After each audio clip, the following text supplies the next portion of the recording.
Now let's look at building some customer mailing labels using the Mailing Label Report Wizard. Making mailing labels out of our customer data is real easy.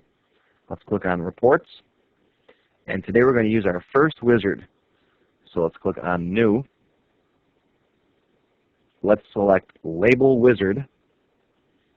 Pick which table or query you want to get your customer mailing information from. Let's pick Customer T. But it's important to note right here that if you only wanted to send mailing labels to customers from New York, you could pick the customers from New York queue. You'd have to go back to this query though and add the address, city, state, and zip fields, because right now we only have the state field. But that's how you can make a report that is based specifically on a certain set of data. Just make a query for it first. But we're going to go ahead and pick Customer T. We're going to send mailing labels to all of our customers, and then click on OK. And here is the Label Wizard. If you want to make mailing labels, you want to use the Label Wizard. The Label Wizard is a good wizard because you don't want to sit there manually laying out labels. It's a big pain.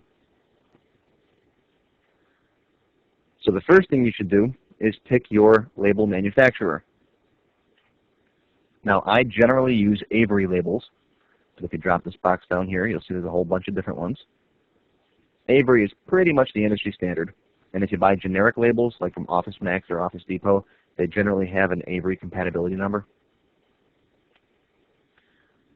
You may also need to pick between English and metric.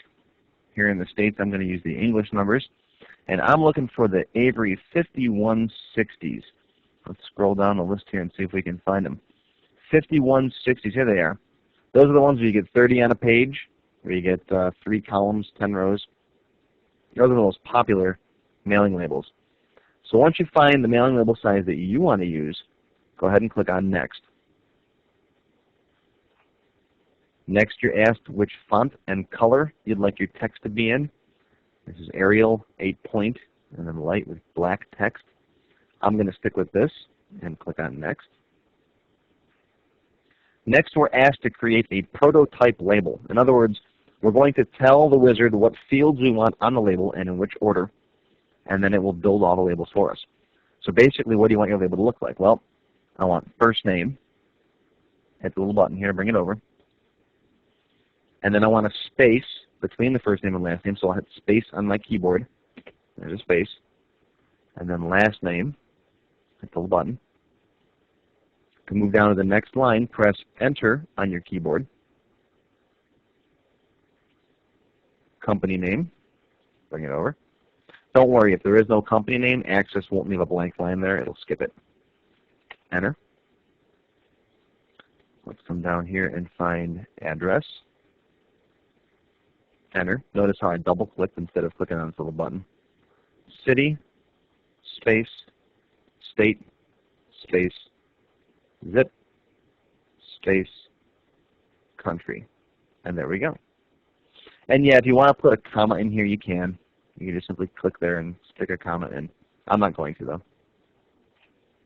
When you're happy with your label, click on Next again.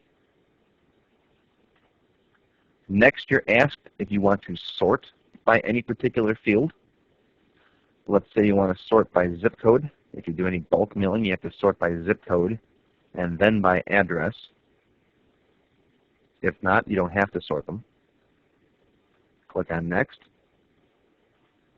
What name would you like for your report? Well, let's get rid of this one and put in here Mailing Labels R for report. What do you want to do? Do you want to see the labels as they will look when they be printed? Yeah, that looks good. So let's click on Finish.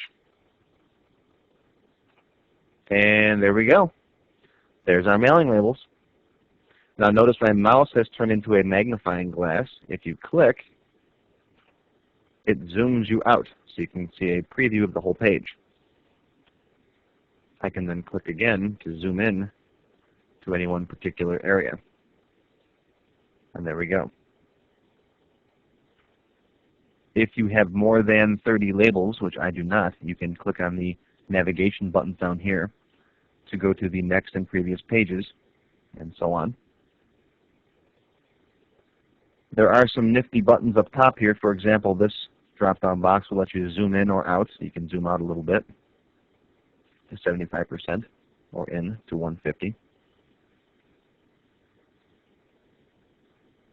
This little button here is kind of neat. This will export your labels to Microsoft Word.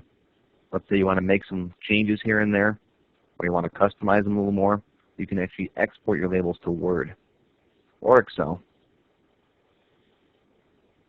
We'll talk more about this in a future class, but go ahead and play with it if you want to.